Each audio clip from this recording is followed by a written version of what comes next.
राधे राधे मेरे प्यारे भाइयों बहनों माताओं व बंधुओं।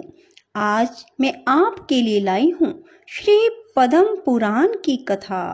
बंधुओं, जिसे सुनने मात्र से कलयुग के पापों का अंत होता है।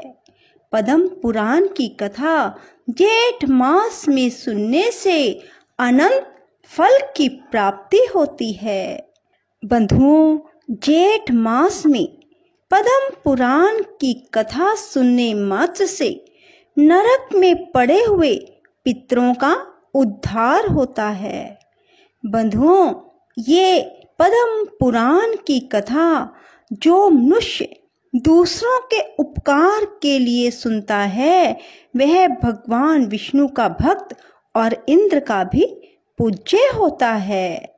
बंधुओं, यदि आपने हमारे चैनल को अब तक सब्सक्राइब नहीं किया तो जरूर करें और बेल आइकन दबाना ना भूलें, ताकि आपको हमारी आने वाली सभी वीडियोस की जानकारी सबसे पहले हो सके।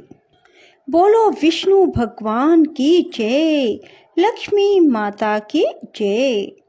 भगवान विष्णु के ध्यान में तत्पर हो पूर्वोक्त जल की धारा को बराबर मस्तक पर धारण करता रहे।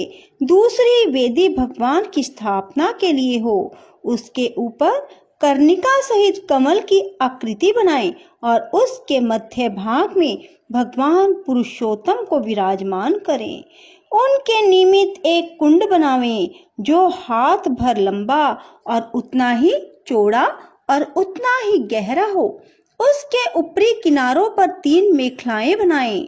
उसमें यथास्थान योनि और मुख के चिन्ह बनवाएं। तदंतर ब्राह्मण जो घी और तिलों का श्री विष्णु संबंधी मंत्रों द्वारा हवन करे। इस प्रकार वहां विधि पूर्वक वैष्णव याग का संपादन करे। फिर कुंड के मध्य में यत्न पूर्वक घी की धारा गिराए। देवादि देव भगवान के श्री विग्रह पर दूध की धारा छोड़ें तथा अपने मस्तक पर पूर्वोक्त जल धारा को ग्रहण करें। घी की धारा मटर की दाल के बराबर मोटी होनी चाहिए, परंतु दूध की और जल की धारा को अपनी इच्छा के अनुसार मोटी या पतली किया जा सकता है। ये धाराएं रात भर अविच्छिन्न रूप से गिरती रहनी चाहिए।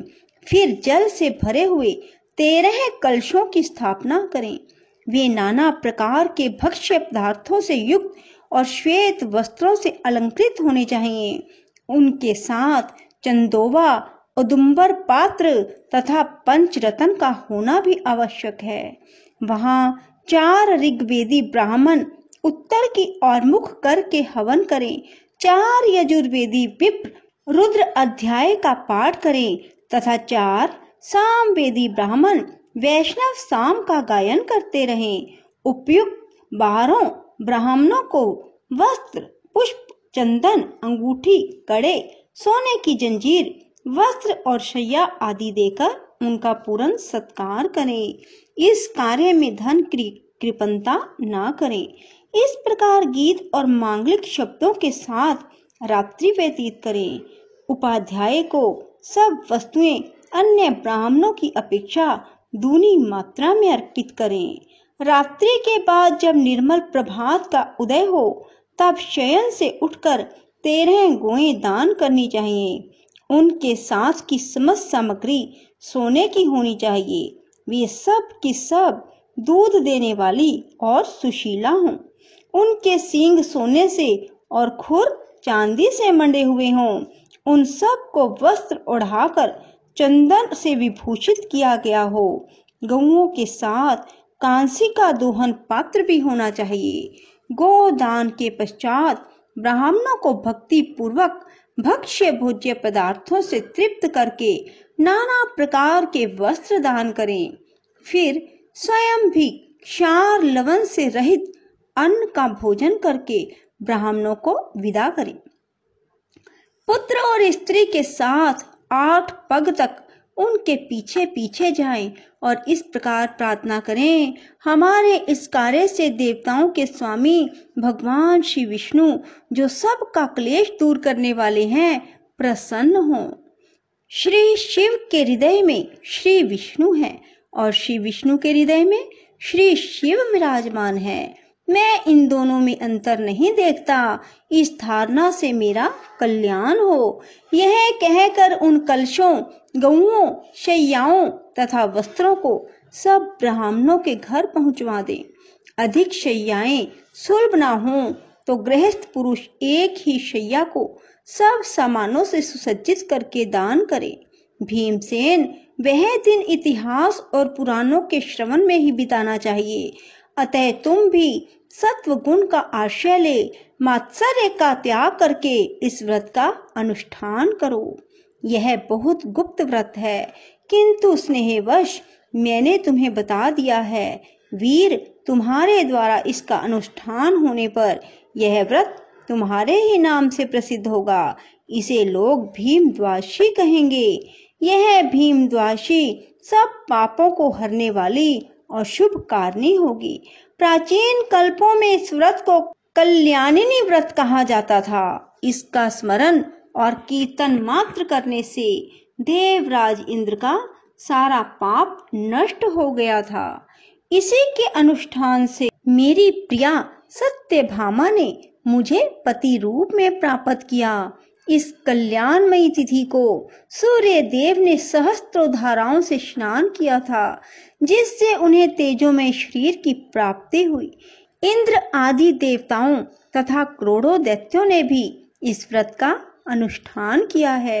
यदि एक मुख में भी 10,000 करोड़ जीवाएं हों तो भी उसके फल का पूर्ण वर्णन नहीं किया जा सकता। महादेव जी कहते हैं, ब्रह्मन, कलयुग के पापों को नष्ट करने वाली, अनंत फल प्रदान करने वाली इस कल्याणमयी तिथि की महिमा का वर्णन यादव राजकुमार भगवान श्री कृष्ण अपने श्रीमुख से करेंगे। जो इसके व्रत का अनुष्ठान करता है उसके नरक में पड़े हुए पितरों का भी यह उद्धार करने में समर्थ है। जो अत्यंत भक्ति के साथ इस कथा को सुनता और दूसरों के उपकार के लिए पढ़ता है, वह भगवान विष्णु का भगत और इंद्र का भी पूज्य होता है। पूर्व कल्प में जो माघ मास की द्वादशी परम पूजनीय कल्याणिनी तिथि के नाम से प्रसिद्ध थी, वह पांडुनंदन भीमसेन के व्रत करने पर अनंत पुण्यदायिनी भीम द्वादशी के नाम से प्रसिद्ध हुई।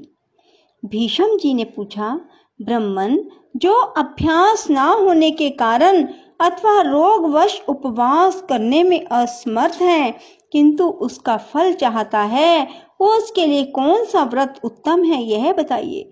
पुलस्त्य जी ने कहा, राजन, जो लोग उपवास करने में असमर्थ हैं उनके लिए वही व्रत अभिष्ट है जिसमें दिन भर उपवास करके रात्रि में भोजन का विधान हो।